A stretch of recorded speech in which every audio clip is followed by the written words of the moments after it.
বহুল আলোচিত উলফা নেতা অনুপ চেটিয়া সহ তার দুই সহযোগীকে ভারতের কাছে হস্তান্তর করেছে বাংলাদেশ। স্বরাষ্ট্রমন্ত্রী আসাদুজ্জামান খান কামাল জানান, সাজার মেয়াদ শেষ হওয়ায় নিজেদের ইচ্ছা অনুযায়ী তাদের ভারতে যেতে দেওয়া হয়েছে।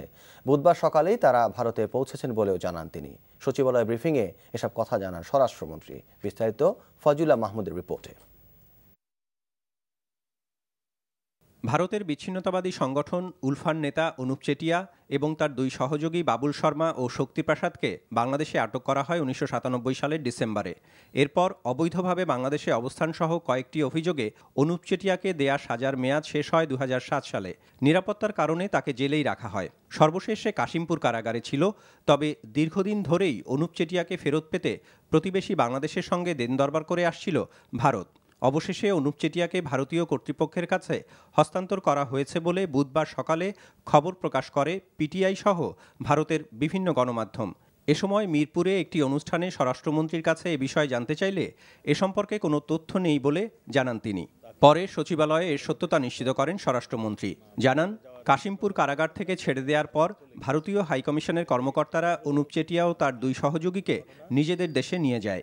তিনি যাওয়ার সময় উনি বলেছেন, আমি সজ্ঞানে সুস্থ অবস্থায় আমার নিজের ইচ্ছায় আমি যাচ্ছি। তার আটকাদেশ শেষ হয়েছে, আমরা তাকে ছেড়ে দিয়েছি। সে বাকিটুক সে চলে গিয়েছে। যে কোনো বিদেশি আমাদের এখানে আটক থাকলে সেই দেশের এমবেসিকে আমরা খবর দিই। সেই দেশের এমবেসির সেটা দায়িত্ব থাকে তাকে রিসিভ করা কিংবা তাকে নিয়ে যাওয়া, সেটা সেইভাবেই সে হয়তো গিয়েছে। বর্ডারের মাধ্যমে যখন যায় তখন এক দেশ থেকে আরেক দেশে গেলে তো মানে এটারই যদি হ্যান্ডওভার বলেন তো হ্যান্ডওভার হয়েছে। আমাদের বিএসএফ, বিজিবি, ওদের বিএসএফ দুজনেই তো মাধ্যমে গিয়েছে। তবে কোন পথে কোন সীমান্ত দিয়ে তাদের নিয়ে যাওয়া হয়েছে সে সম্পর্কে কিছু জানাননি স্বরাষ্ট্রমন্ত্রী।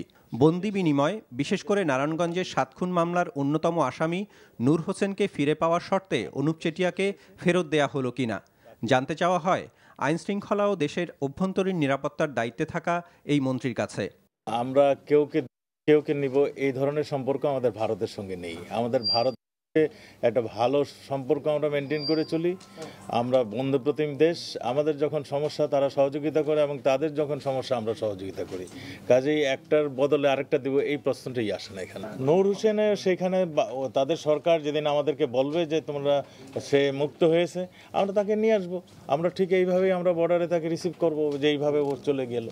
অপর এক প্রশ্নের জবাবে স্বরাষ্ট্রমন্ত্রী দাবি করেন, বাংলাদেশ ভ্রমণের ক্ষেত্রে মার্কিন যুক্তরাষ্ট্র সহ বিভিন্ন দেশের জারি করা সতর্কতার কোনো ভিত্তি নেই।